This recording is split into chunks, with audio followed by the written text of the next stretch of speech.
మనం చదువుకున్న వాక్య భాగంలో ఉన్నటువంటి మేలైన శ్రేష్టమైన విషయాలు మనం జాగ్రత్తగా ధ్యానం చేసుకుందాం. ఆ కల్వారి కొండ మీద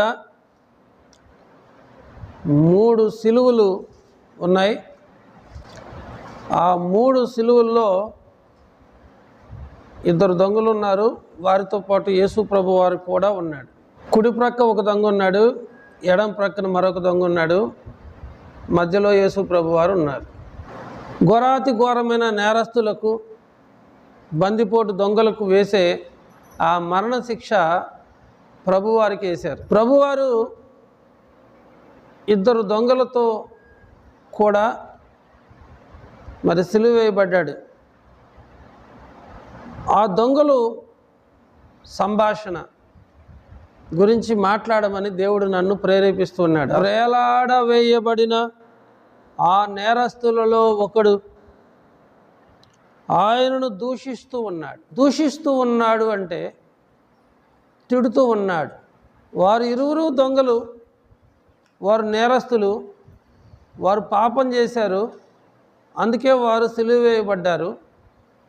యేసు ప్రభు వారు ఏ పాపం చేయలేదు, ఆయన ఏ నేరం చేయలేదు, ఆయన వారితో పాటు సిలువ వేయబడ్డాడు. ఆ వేలాడ వేయబడినటువంటి ఆ నేరస్తులలో ఒకడు ఆయనను దూషిస్తూ ఉన్నాడు.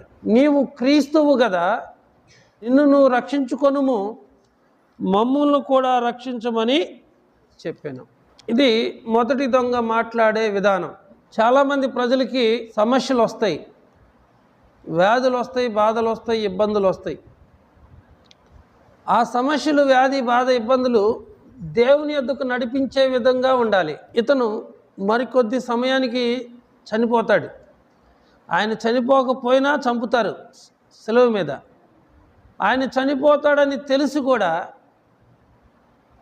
ఆయనలో ఏ విధమైనటువంటి పశ్చాత్తాపం రాకోకుండా దేవుణ్ణి దూషిస్తూ ఉన్నాడు. దేవుణ్ణి ఏమని దూషిస్తూ ఉన్నాడంటే, నిన్ను నువ్వు రక్షించుకొని మమ్మల్ని కూడా రక్షించమని చెబుతున్నాడు. ఈ రోజుల్లో చాలామంది పాపాలు చేస్తూ ఉన్నారు. దౌర్భాగ్యమైనటువంటి జీవితాన్ని జీవిస్తూ కూడా వారు మారు మనసు పొందుకోకుండా